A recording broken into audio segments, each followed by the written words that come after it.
okay. All right. We're back. I am Joe. And I'm Kokoy. Together we are TITOS with a lot of ukuleles. Hey! So, for this episode, we are bringing out all the guns. Okay, so we're gonna do sound samples of a series of ukes. And for this, we're going to be using all our favorite size, which is... Tenors. Yes, we're going to do a tenor test. So this is finally to answer the question, which ukulele should you use? Yeah, but okay, go ahead. Now keep in mind we're limited by a few things. Our mics, the way YouTube produces sound, and the way we play. And the bedroom. Yeah, and the bedroom. So as always, take it with a grain of salt. We don't have the best sound quality here, but we'll try to give you a good series of sound samples. Okay, so whenever you're going to shop for a ukulele, usually your big issue is that which one is the one you want to buy, right? So you go through the whole shebang of YouTube videos and looking for reviews here and there. But there are some brands that are not in the reviews, right? Especially for some local brands, even in Hawaii or the Philippines. Actually, I discovered that even for the major uke makers, not all of their models are available on YouTube. Now you can't listen to their sound samples. Yes, which is why we hope to answer the question, which uke is best? Yeah, so when you go to a shop, there are many sizes of ukes, and you're going to give it 1 or 2 tries, but not everybody will have all this stock. So what we did is we gathered up as much tenor ukuleles in our huge collection, our joint collection, and we're putting it to the basic sound sample. Now, for our basic sound sample, we try to make it as basic as possible. So, like you said, we are limited to the amount of equipment that we have, so we don't have those fancy stuff. What we will be using will be the Sennheiser equipment from our wireless system, hooked up to a more field mic, and it's just going to be basically a small distance from the ukuleles themselves. We try to match it as much as possible, roughly about more than a feet or two. Now, also we are trying to just make sure that everything can be equal all throughout. So bear with us because we'll be sampling of more than 10 ukuleles. So the basic will be just plucking and all. Yeah, not all of them will have the same strings, but they'll all be in GCA. Yes, but some will be in low G. Yeah, some will be in low G, some will be high G, but all in GCA. We won't be experimenting with those DGBE strings for the tenor. Yes, we've got tenors with low G, we got tenors with high G, we got tenors with metal strings. Everything that was available in our collection, we will be sampling for this episode. So, shall we? Yes, so bear with us because this is going to be a long run. So we're moving on for the sound sample in 1, 2. Let's go! Wow!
Hey, Hey. through the magic of editing, we're back. Yes, and that was a long run. This was like a flashback. How many? I counted more, almost a dozen or more, in that sound sample. Yeah. But like I said, we tried to keep it as basic and as equal. Yeah, at one point, it's like, what's the thing they call? Olfactory fatigue. You know, Yes, that's true. you go to some place with a smell, and after a while, it disappears because you become desensitized to it. I think it's the same when you listen to a lot of ukuleles, one after another. Like, after a certain number of ukes, they all start to sound the same. Yes, I think that's why we have a lot in our collection because when you go to a store, you're trying to choose among these few ukuleles, but chances are you don't find like 10 kinds of ukuleles in the store these days, but if you do, at least that's a good, if you find it in your local area, then that's a good thing. But for us, we had to go through a lot of shops, for a lot of years, Yeah. just to make this video for you. For me, if you watch a review on YouTube and you listen to the sound sample, it's just a good starting point. I still feel that the best way to know if you will like how it sounds, how it plays, is to, if possible, go to a shop or somewhere with a physical sample and strum away. Yeah, so that's for you. So what else do you think makes up a good ukulele for you? Well, of course, the price. That's true, that price. The price. Again, I like the feel of the ukes. Like, for example, personal preference, I like more of a D-shaped profile on my neck. Of course, I'd like to feel if the frets have been properly crowned. And yeah, the sound. Well, that's a nice sounding ukulele you have there. Oh, yes. Yes. Well, that is true. Actually, there are many factors that will affect the sound. So, like we said, this is the sound sample is really just a fun way to guide you through choosing a ukulele, or if not, if it's not your first ukulele, at least this is a chance to build up your collection based on the many different sounds. But as we notice with our ukulele sound samples, because especially if you are a recording artist, is that through the wide range of samples, there's really not much going to be a difference if you're testing similar types of ukulele. When I say similar types, it's like if you look at these two, these are practically similar types. They're tenor, they're regular body shaped tenor. Yes, and both of them currently have low G. Yeah, actually, exactly the same string set. Yes, and look, can you strum, open strum? See, even when we were playing together in the intro, it really didn't sound anything too specific, correct? Now, based on our sound samples and my experience, I think my opinion is that there are really so much factors that will determine the sound. Like, definitely, when people tell you that the strings matter, for me, not so much. You know what the strings make a difference is how you feel with the instrument, and of course, if it's low G or high G. But between the brands, there's not really going to be a big difference, in my opinion. A lot of people might might have a counter opinion on that, but look at us. We have so much ukuleles, so we can actually do this comparison. Yeah. For me, well, strings matter because number one, like for example, this, the strings that came stuck with it were a little bright. I liked it. My wife didn't like it. Number two, sometimes when I finger pluck some chords and it's a high G, it sounds off. Yes, actually on the high G. So that's a good point because the difference that you will encounter with how an instrument sounds when it comes to strings. Of course, if you're on a high pitch or that, definitely you'll hear a difference. Like if I use metal strings, like we did on one of the guitars, or even the metal one, the one that ran through a magnetic system, you will definitely sound different. So that can be a determining factor in what instrument you choose. And if you're talking about strings, yes, sometimes the factory strings does make a difference, especially if you are using the high tension or low tension. But I think, in my opinion, that is the one that makes it really sound different is because if you have a different kind of feeling strings, you strum differently. What do you think? Yes, true. Like I tried one of your ukes, and yeah, the strings were Very floppy. Yeah, that's Floppy. Yeah, I do notice there's a floppiness. Yeah, for into- that uke, we won't tell you which one yet. Yes, that's definitely some ukuleles. Like I said, when you're talking about ranges, there's so many range, and even if the string says it's supposedly for a tenor, it's maybe on borderlining on the bass end of the tenor or the higher end of the tenor in terms of length or tension. So that can be a determining factor. But really, the reason why it sounds different is because of how you eventually hit it and how the sound is produced when you hit it. You're also a difference when you're playing, whether you're playing near or on the fretboard or in the middle and in the end. Yeah, for me, I tend to play slightly in front of the sound hole simply because I like to hug my uke and my hand will just naturally fall here. Which is where most people, will strum. Yeah, I can get a different sound here, but since it's closer to the saddle and the bridge, there's just more tension. Softer here, different sound. I know someone said before in the past, you shouldn't strum over the sound hole because you're muffling it, but on a ukulele, the difference, because it's also nylon strings that tends to be more muted than the steel strings. Yeah, it's kind of difficult to really hear the difference. One thing that we did notice also is that the difference in sound can be attributed to the thickness or the material of the body. Like in some of the ukuleles were more solid body, like the boat ukulele, the boat shaped one that's kind of a thick wood and also very slim. yeah. But I think for some ukuleles, the wood won't matter because they're all laminate and the veneer doesn't affect sound. Ah, that's true. That's why sometimes you'd wonder what's the difference between a $100 to $1,000 ukulele. I mean, all these talk about the tone wood issue can practically be a very minor issue when you're talking about how much are you willing to pay for ukulele and how much are you wanting to appreciate. So I think that's also one factor when choosing a ukulele is that you choose one based on your budget.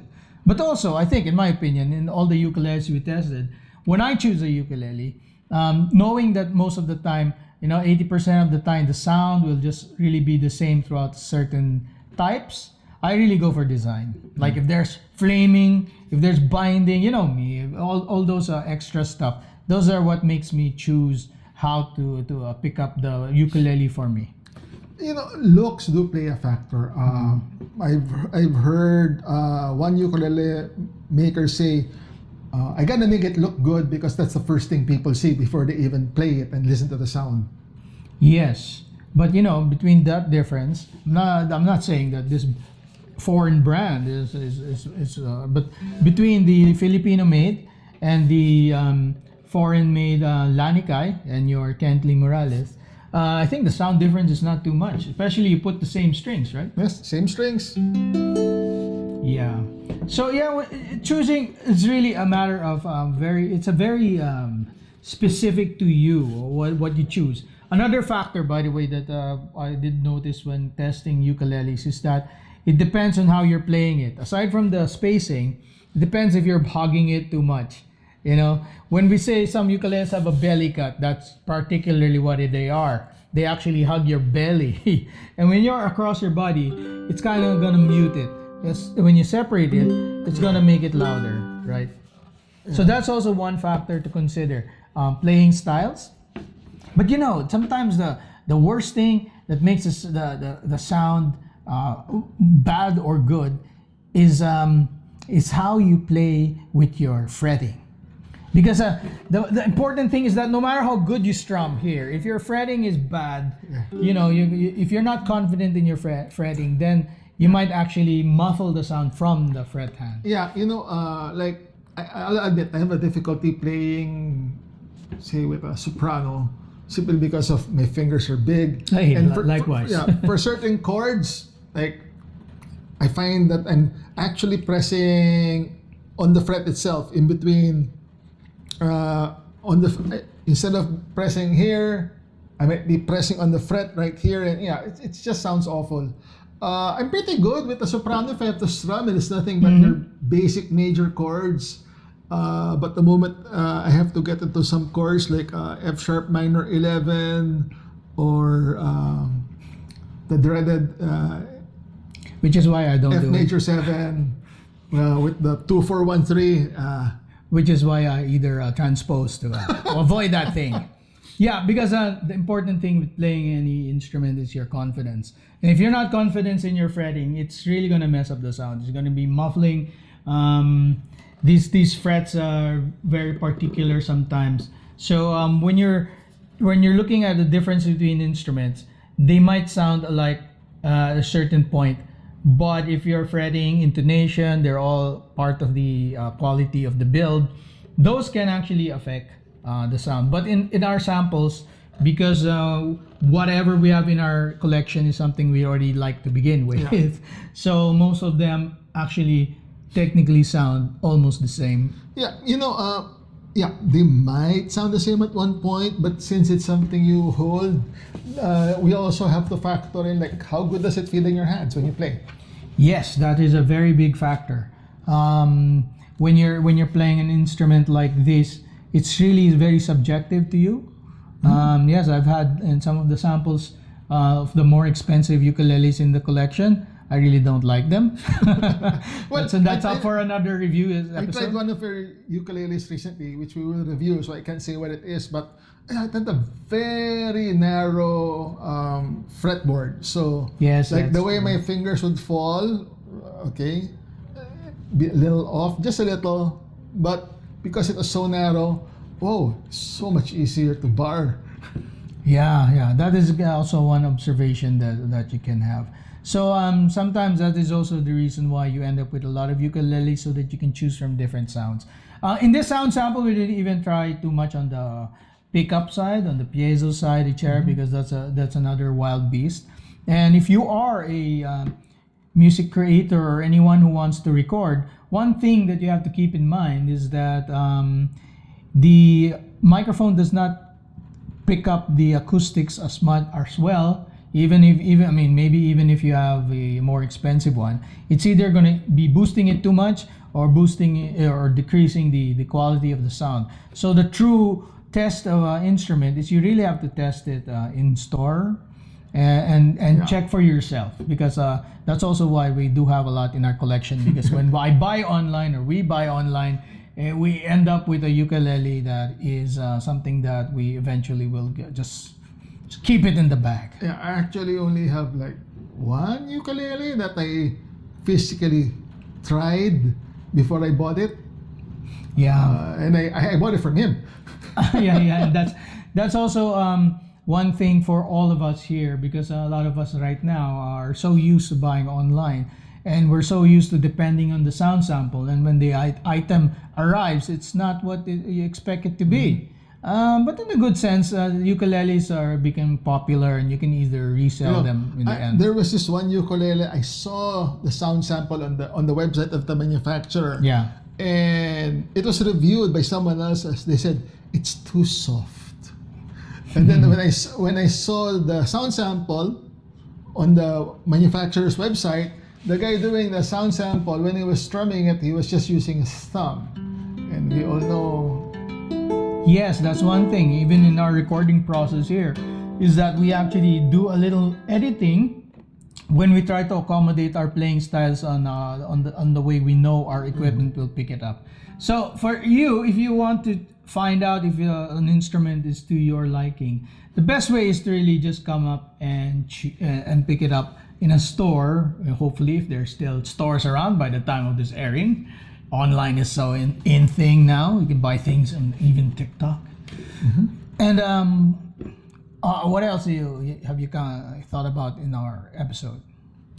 I can search the web, I can Google, but nothing beats getting your hands on the actual sample and trying it out. Yes, so I do hope whatever information we've shared to you in our minor sound sample, in the least bit, you can imagine yourself which of the designs will match your style. Because if the sound all sounds the same to you at the end of the day, then it's really how you want to project yourself. You know, it's the style of the. If you want a one with an F hole in an arch top, or do you want a big weird looking shaped ukulele, or do you want a natural satin finish like these? So in the end, it's really a matter on how you want the instrument to play for you and how you would like to see yourself play it. Yeah. Guys, once again, I'd like to remind everyone, please like our videos, subscribe. Really means a lot, keeps us going. And if you have a video that you want to share with us, if you can manage to share it, maybe we'd like that too.